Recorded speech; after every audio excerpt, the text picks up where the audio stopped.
Hello students, the third concept for the final exam review is on rotational motion. Now the example that I've picked shows the perfect relation between rotational motion and linear motion.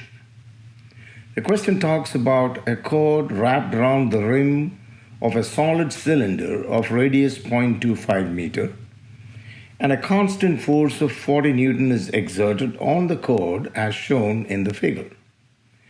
The cylinder is mounted on frictionless bearings and its moment of inertia is 6.0 kilogram meter squared. Part A, use the work energy theorem to calculate the angular velocity of the cylinder after 5 meters of cord have been removed. So we'll stop at that point. So a constant force of 40 Newton is applied at the end of the cord and it's pulled down a distance of 5 meters. So that is linear motion right there. And we have to use the work energy theorem to calculate the angular velocity of the cylinder at the end of the motion. So let's do this.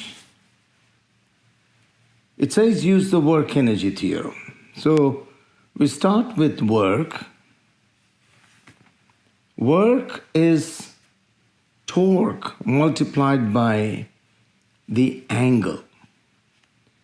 In linear motion, work is force times displacement in the direction of force. But in rotational motion, instead of force, we have to consider torque. And instead of linear motion, we consider the angle in radians through which it has rotated. So we need both of these. But how do you calculate torque? Torque is the product of the force and the perpendicular distance between the line of action of the force and the point. So meaning in this case, this is the, all right, let me show you, this is the line of action of the force. And this radius is the perpendicular distance between the line of action of the force and the axis of rotation. See, the perpendicular distance between the line of action of the force and the axis of rotation. That's the radius in this case. Now, torque is represented by tau. That's the Greek symbol. And so it's 40 newtons times 0.025 meter. Because the radius of the cylinder is given as 0.25 meter, which gives us 10 Newton meter. Incidentally, that is the unit for torque. So now we got to find the total angle of rotation, for which we have to relate the 5 meter linear distance. Now, angle is defined as distance over radius. So the distance moved is 5 meters and the radius is 0.25 meter. Therefore, the angle covered is 20 radians. Now to help you understand this, let me state that for each rotation, the circumference is 2 pi times the radius. So that would be the distance. And if you divided that by the radius, then you would get 2 pi radians. And we know that the angle described in one rotation is 2 pi radians. So that's the idea that we're using. Angle is always distance divided by the radius. So once we have the angle and the torque, we can find the work done.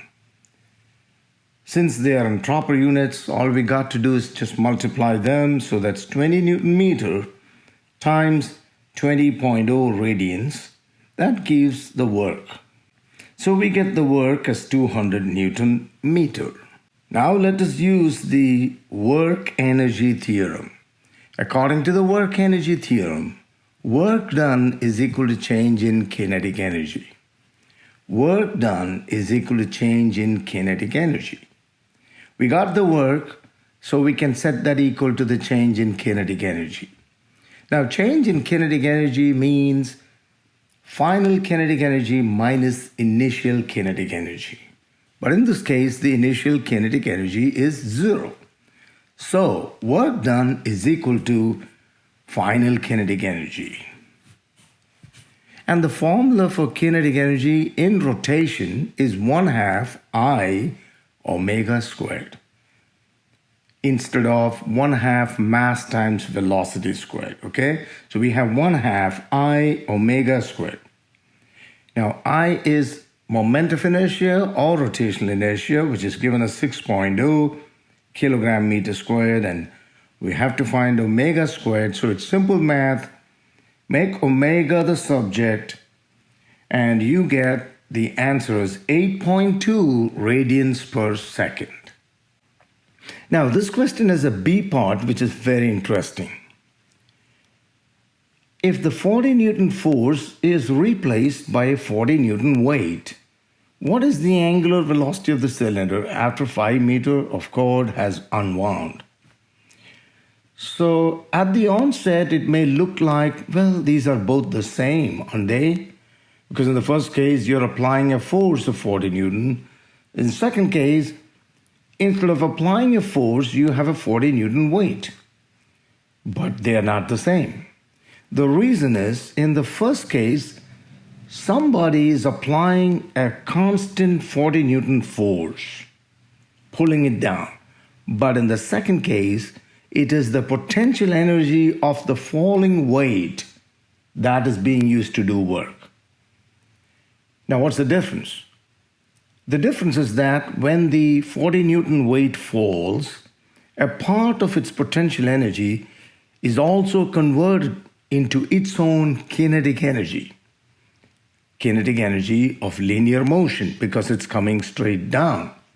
Therefore, when we apply the conservation of energy, it's going to be slightly different. Let me show you. So here is the B part. Using the conservation of energy, the initial potential energy of this weight is converted into its own kinetic energy plus the kinetic energy of rotation of the cylinder.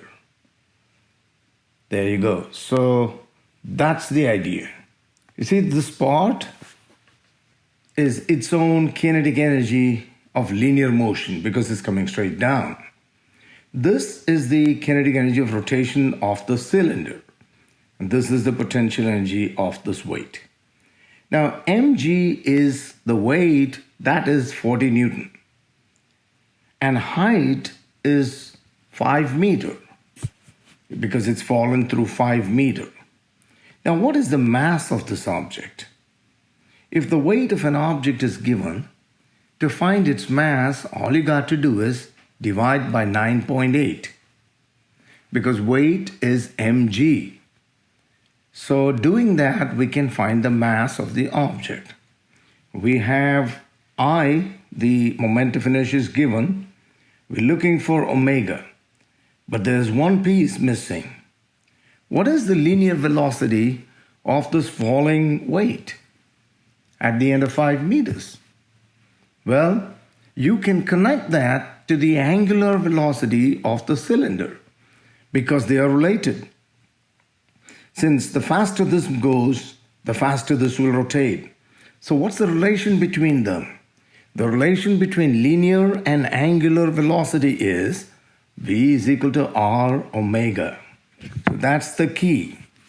Now using that and substituting, we get mgh is 1/2 mr squared omega squared because the velocity has to be squared. So square both of these quantities.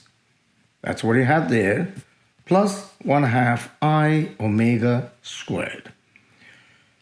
Okay, so m times g is 40.0 newtons and the height is 5 meters.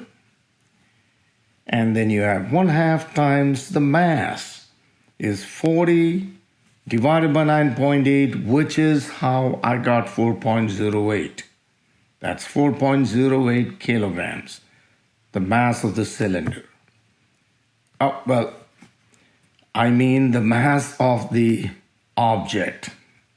Mass of the object times the radius squared times omega squared plus the final term, 1/2 times 6.0 times omega squared. So now we got to pick well, I'm showing you there how I got the mass. And what remains is to collect the terms having the omega squared onto one side and do the algebra. Okay, so that's how I got 4.08 kilograms.